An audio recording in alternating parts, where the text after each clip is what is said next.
जैसा कि आप आप देख सबको रहे पता हैं है प्रेस कि लेजेंड्स अभी-अभी अखिल 24 भारतीय ऑनलाइन विद्यार्थी और परिषद मैं हूं विदर्भ लतिका प्रांत का शामी। 53वां आपका बहुत अधिवेशन बहुत संपन्न स्वागत हुआ है। है। तो आपको उसी को जानकर लेकर खुशी के होगी कि अखिल भारतीय पत्रकार परिषद की चर्चा विद्यार्थी रखी गई है। परिषद का सबसे पहले मैं 53वां आप सभी के सामने अधिवेशन कुछ परिचय रखना समाप्त हुआ चाहूँगी। है मैं और स्वयं वैष्णवी इसी बात पांडे, को लेके मेरा चर्चा शिक्षण के लिए नागपुर से ही एक शुरू पत्र है परिषद और वर्तमान 3 में मेरे पास फरवरी विदर्भ प्रांत मीडिया 2025 को संयोजक ऐसा दायित्व है। पायल किनाके आप हैं कुमारी के कुमारी द्वारा पायल किनाके। रखी गई। आप आइए मूलतः सुनते यवतमाल हैं जिले से हैं कि उन्होंने और आप किस मुद्दों 2018 पे से बातें की और विद्यार्थी माननीय परिषद के संपर्क में चीफ हैं तथा मिनिस्टर ऑफ 2022 से आप महाराष्ट्र पूर्णकालिक हैं। और नितिन पार्टी, गडकरी जी बार्टी, सबका धन्यवाद महाज्योति, देते हुए, छात्रवृत्ति और सब विद्यार्थियों छात्रों को के धन्यवाद देते अनेक हुए समस्याओं और के लिए किस आपने तरीके हमेशा की ही क्या-क्या आवाज उठाई है प्रोग्राम तथा शेड्यूल्स इसका हुए हैं विद्रोह किया उस है बारे कि में बताते जो हुए विद्यार्थी हैं उनको उनका पूरे का अधिकार पूरा मिले। टीम आप पूर्व में संबोधित करते हुए पूर्व चलिए सुनते जिला हैं संगठन मंत्री रह चुकी हैं, लतिका शामी की प्रांत रिपोर्ट। सहमंत्री रह चुकी हैं तथा वर्तमान में आपके पास अखिल भारतीय विद्यार्थी परिषद विदर्भ प्रांत मंत्री का दायित्व है।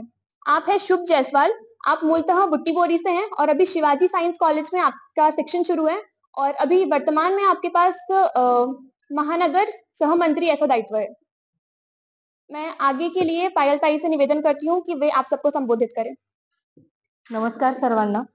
आपल्या विदर्भ प्रांताच्या 53व्या अधिवेशनाच्या नंतर आपण जे म्हटलं होतं की एक पत्रकार परिषद पुन्हा होईल, आपण पुन्हा भेटू असं आपण त्यावेळेस असं ठाणलं होतं. तर त्याच पद्धतीने या ठिकाणी सर्वांचे पुनश्च एकदा स्वागत करते आणि ज्या पद्धतीने अखिल भारतीय विद्यार्थी परिषद विदर्भ प्रांताचे 53वे ऐतिहासिक अधिवेशन हे नागपुरामध्ये होणार आहे असं म्हटलं होतं, तर आज मला इथे सांगताना आनंद होतो की खरंच भारतामधले जगातले सगळ्यात अव्वल नंबरचे आणि ग्रँड असं अधिवेशन, ऐतिहासिक अधिवेशन विदर्भ प्रांताचे 53वे आपल्या नागपूर नगरीमध्ये झालेले आहे.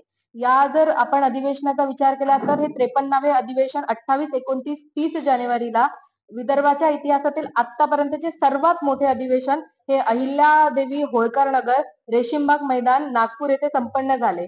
या अधिवेशनामध्ये विदर्भाच्या 96 शासकीय तालुक्यामधून, 22 वरिष्ठ महाविद्यालयांमधून, 22 कनिष्ठ महाविद्यालयांमधून, 28 शाखांमधून, 20 संपर्क स्थानावरून, 69 विस्तार केंद्रावरून असे एकूण 221 स्थानावरून, जसं की तुम्हाला आधी सांगण्यात आलं होतं की 219 स्थान, परंतु स्थानांची संख्या सुद्धा इथे वाढली आणि 221 स्थानावरून 1850 प्रतिनिधी या अधिवेशनामध्ये संमेलित होते. आणि जर आपण विचार केला की या 1850च्या व्यतिरिक्त जर विचार केला तर वंदे मातरम करिता 300 शालेय विद्यार्थी, तर प्रदर्शनी बघण्याकरिता 1000 पेक्षा जास्त असे विद्यार्थी, तर उद्घाटन सत्राकरिता ज्या लोकांनी, ज्यामध्ये उद्घाटन सत्रामध्ये आपले माननीय मुख्यमंत्री देवेंद्रजी फडणवीस होते, त्या सत्राकरिता जास्तीत जास्त म्हणून 550 लोकांचा सहभाग यामध्ये होता. त्यानंतर रिअल लाईफ रोल मॉडेल असं सत्र घेण्यात आलं होतं. त्या सत्रामध्ये सुद्धा 350 विद्यार्थ्यांची संख्या होती आणि एक शैक्षणिक परिसंवाद असं सत्र घेण्यात आलं होतं. त्या शैक्षणिक परिसंवादामध्ये सुद्धा 220 हे तिथे जे प्रमुख आपले म्हणजे विद्यार्थी परिषदेमध्ये ज्या प्राध्यापकांना दायित्व दिलेले आहे त्या प्राध्यापकांना दायित्व देण्याच्या व्यतिरिक्त प्राध्यापक तिथे उपस्थित होते. असे करता करता एकूण 3005 लोकांचा विद्यार्थी परिषदेच्या प्रतिनिधीच्या व्यतिरिक्त या अधिवेशनामध्ये समावेश झालेला आहे. त्यानंतर दिनांक 27 जानेवारीला या अधिवेशनाचं प्रदर्शनी उद्घाटन झालेलं आहे. या अधिवेशनाच्या प्रदर्शनीला एक आपले स्वर्गीय पूर्णवेळ सौरदे यांचं नाव दिले होते. त्यानंतर या अधिवेशनाकरिता उद्घाटक म्हणून पशु व मत्स्य विज्ञान विद्यापीठाचे कुलगुरू डॉक्टर नितीन पाटील सर, आदित्य अनगा सोसायटीचे संस्थापक सौ अनगा सराफ, ह्या सगळे हे सर्वजण उपस्थित होते. विशेष म्हणजे या प्रदर्शनीमध्ये जे काही विदर्भ प्रांताच्या कार्याची झलकी होती त्या सर्व तर आपल्याला छायाचित्र दिसूनच आले, पण त्या सोबत HVPM ला कनेक्ट करून विशेष म्हणजे या प्रदर्शनीमध्ये भारतीय खेळ साहित्य प्रदर्शनी लावण्यात आली, नाण्यांची पण प्रदर्शनी लावण्यात आली. तसेच अयोध्येमधील भव्य राम मंदिराचे आणि गणेश टेकडी मंदिराचे व दीक्षाभूमीची प्रतिकृती सुद्धा या प्रदर्शनी कक्षामध्ये ठेवण्यात आली होती. दिनांक 28 जानेवारीला महाराष्ट्राचे सन्माननीय मुख्यमंत्री यांच्या हस्ते या मोठ्या अधिवेशनाचे उद्घाटन झाले. या उद्घाटनाच्या दरम्यान बरीच संख्या तिथे उपस्थित होती आणि महाराष्ट्राच्या मुख्यमंत्र्यांना विदर्भ प्रांत मंत्री म्हणून अशी मागणी करण्यात आली होती की छात्रसंघ निवडणुका जे नेतृत्वाला प्रदान करते, नेतृत्वाला वाव देण्यासाठी छात्रसंघ निवडणुका असतात, त्या छात्रसंघ निवडणुका गेल्या कित्येक वर्षापासून विद्यापीठ प्रशासन आणि महाराष्ट्र शासनाकडून बंद करण्यात आलेल्या होत्या, त्या घेत नव्हत्या आणि त्याच्यामुळे नेतृत्वाला पुढे येण्यासाठी बाधा निर्माण होत होत्या. तर त्या निवडणुका सुरू करण्यात याव्या अशी मागणी जेव्हा माननीय मुख्यमंत्र्यांसमोर ठेवली, त्या मागणीला सहमती सुद्धा माननीय मुख्यमंत्र्यांनी दिली. ही आपल्यासाठी अचीवमेंटची गोष्ट आहे. त्यानंतर भारत सरकारचे केंद्रीय मंत्री श्री नितीनजी गडकरी यांनी रिअल लाईफ रोल मॉडेल्स या विशेष सत्राला संबोधित केले. त्यानंतर त्या रिअल लाईफ रोल मॉडेल सत्रामध्ये सुनील गोवर्दीपे जे नीड संस्थेचे संस्थापक आहेत, सौ मोहिनी हेडाव ते असोसिएट कमिशनर आहेत आणि प्रगतशील शेतकरी म्हणून प्रशांत कुकडे यांची उपस्थिती होती. अखिल भारतीय विद्यार्थी परिषदेच्या 53व्या अधिवेशनामध्ये 2 भाषण सत्र सुद्धा ठेवण्यात आले होते. त्या भाषण सत्रामध्ये पहिलं भाषण सत्र असं होतं की अखिल भारतीय विद्यार्थी परिषद सर्वस्पर्शी सर्वव्यापी. भाषण सत्र ज्यांनी केलं ते म्हणजे अखिल भारतीय विद्यार्थी परिषदेचे राष्ट्रीय सहसंघटन मंत्री श्री देवदत्तजी जोशी. त्यानंतर दुसरा विषय जो होता, जो युवकांमध्ये आता विमर्श पसरत चाललेला आहे, त्या विमर्शावर होता, म्हणजे युवा विमर्श. हा जो युवा विमर्श विषय होता तो राष्ट्रीय कार्यकारिणीचे विशेष निमंत्रित सदस्य डॉक्टर मिलिंद मराठे सर यांच्या प्रेरणादायी वाणीतून झालेला. त्यानंतर या अधिवेशनादरम्यान भव्य अशी शोभायात्रा काढण्यात आली होती. या दिशा सुद्धा आहे. विदर्भ प्रांताची 53व्या विदर्भ प्रांतामध्ये ज्यावेळेस समारोपीय सत्र होत असते, त्या समारोपीय सत्रामध्ये आगामी दिशा आपण सांगत असतो. आगामी दिशेमध्ये असं आहे की 6 ते 10 फेब्रुवारीच्या दरम्यान भारतीय संस्कृतीचे आदान प्रदान म्हणून सील यात्रा चंद्रपूर आणि वर्धा नगरीमध्ये येणार आहे. त्यानंतर मार्च महिन्यामध्ये आपण उन्हाळी शिबिर करणार आहोत. तर 9 तारखेला जनजाती संसद, 10 तारखेला छात्रा संसद, 11 तारखेला पूर्वोत्तर भागातील विद्यार्थ्यांची संसद अशी दिल्ली येथे होणार आहे. आणि त्यानंतर पुढे आपण चलो ग्राम की ओर असं ग्राम अनुभूती शिबिर सुद्धा घेणार आहे. याच्यामध्ये आपण 3 प्रस्ताव पारित केलेले आहेत.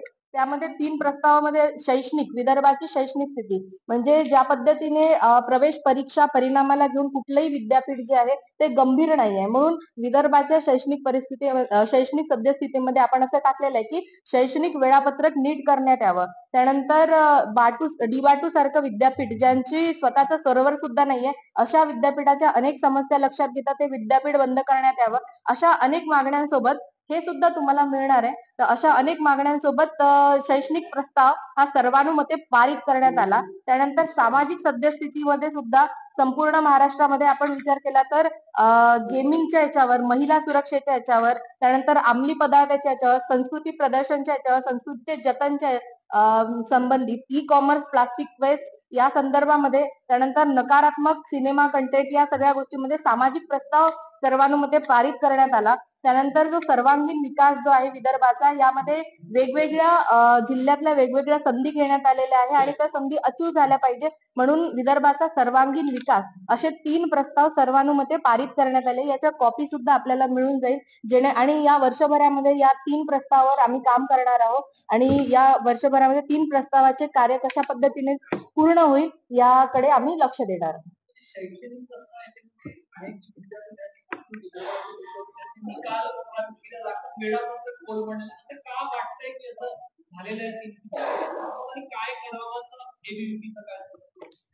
असं आहे की प्रवेश परीक्षा परिणामाच्या बाबतीत जर आपण म्हटलं की कोविडच्या नंतर जे वेळापत्रक होतं ते वेळापत्रक आपल्याला जे सुरळीत पाहिजे आहे ते त्या पद्धतीने भेटत नाही.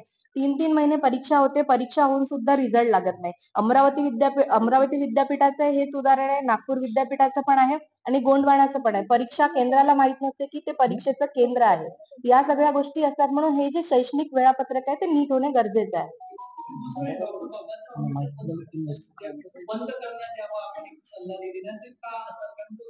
कारण असं आहे की हे डी बाटू सारखं एक आपण म्हणतो की तंत्रज्ञानाला वाटचाल देणारं विद्यापीठ आहे. तिथून जर विद्यार्थी शिकून निघतील तर मोठे मोठे आविष्कार घडू शकतात. परंतु या विद्यापीठाकडे जर आपण बघितलं तर स्वतःचं सर्व्हर नाहीये. सोबत विषम सत्राच्या अजूनही तुम्ही माहिती घ्यावी, विषम सत्राच्या परीक्षा सुद्धा अजून झालेल्या नाहीये आणि याही विद्यापीठाचं वेळापत्रक नाहीये. म्हणजे अशा अनेक समस्या आहेत की त्यामुळे असं वाटतं की विद्यार्थ्यांचं मानसिक खच्चीकरण होण्यापेक्षा, त्यांचं बौद्धिक पातळी कमी होण्यापेक्षा जर हे विद्यापीठ बंद करावे, अन्यथा दुसरी मागणी आहे त्याच्यामध्ये, किंवा त्या विद्यापीठाची महाविद्यालयामध्ये संलग्नित करून देण्यात यावे.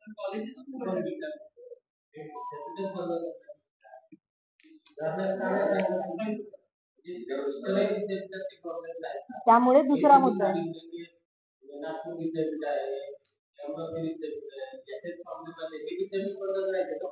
पारित करने के बारे में विचार किया था कि कॉलेजेस में जो स्टूडेंट्स की पढ़ाई में फैकल्टीज ध्यान नहीं दे रहे हैं, उसके कारण कोचिंग क्लासेस में स्टूडेंट्स जा रहे हैं जो कि उनके पढ़ाई के ऊपर ध्यान दे रहे हैं कोचिंग क्लास वाले, लेकिन छात्रों का कॉलेजेस में पढ़ाई नहीं हो रही है। ऐसे में आपने उस पर क्या विचार किया है? यामध्ये आपण विचार केला होता या प्रस्तावाचा सुद्धा, पण यामध्ये आपण जिल्हा परिषदच्या शाळा यांना व्यवस्थित डिजिटलायझेशन करण्याचा असा ठराव केला होता, आणि जेणेकरून शाळांमध्ये जर व्यवस्थित सगळं राहिलं तर कोचिंगकडे जाण्याची आवश्यकता होणार नाही असं आपण ठरवलं होतं. आणि जे कोचिंगचा जो आहे तो चर्चा केल्यानंतर हा मुद्दा घ्यावा की नाही घ्यावा हा प्रश्नार्थक होता, आणि याच्या पुढे सुद्धा आम्ही प्रदेश कार्यकारिणीची बैठक घेणार आहोत. त्यामध्ये सुद्धा त्याच्या आधी विद्यार्थ्यांशी भेटी होईल, त्याच्यामध्ये सुद्धा अनेक समस्या लक्षात येईल. आणि हा जो प्रस्ताव आपण करत असतो कोणी एक व्यक्ती करत नसतो किंवा कोणा एका व्यक्तीच्या याच्यावर नसते, तर आपण सगळ्या स्टुडंटला एकत्रित घेऊन त्यांचे सजेशन घेऊन हा प्रस्ताव करतो. आणि जेणेकरून आमच्या मागच्या प्रस्तावांमध्ये कुठले मुद्दे आलेले आहेत, त्याच्या मागच्या प्रस्तावामध्ये कुठले मुद्दे आलेले आहेत, त्या डिटेल्स घेऊन या प्रस्तावामध्ये ते रिपीट न व्हावे म्हणून आम्ही करत असतो. सामाजिक संस्कृतीमध्ये शाळांच्या अवतीभोवतीचे तंबाखूचे जे पदार्थ आणि त्याचे जे दुकानं चालतात त्याच्याबद्दल एक नाराजी आहे. काय स्थिती वाटते कारण त्याच्यामुळे व्यसनाधीनता विद्यार्थ्यांमध्ये वाढते. तुमचा विद्यार्थी परिषदेचा काय अनुभव आहे, काय मागणी आहे? शैक्षणिक परिसरामध्ये आपण जे म्हणत आहे की याची मागणी आपण तेच म्हणतात, व्यसनाधीनता निर्मूलनासाठी लागू असलेल्या कायद्याची योग्य अंमलबजावणी व्हावी. म्हणजे जो कायदा बनलेला आहे त्या कायद्याची योग्य अंमलबजावणी झाली तर सगळं व्यवस्थित होईल. हा, येस. एक परिचय मैं आप सबके सामने रखना चाहूंगी। आप हैं डॉक्टर अभय मुग्गल सर।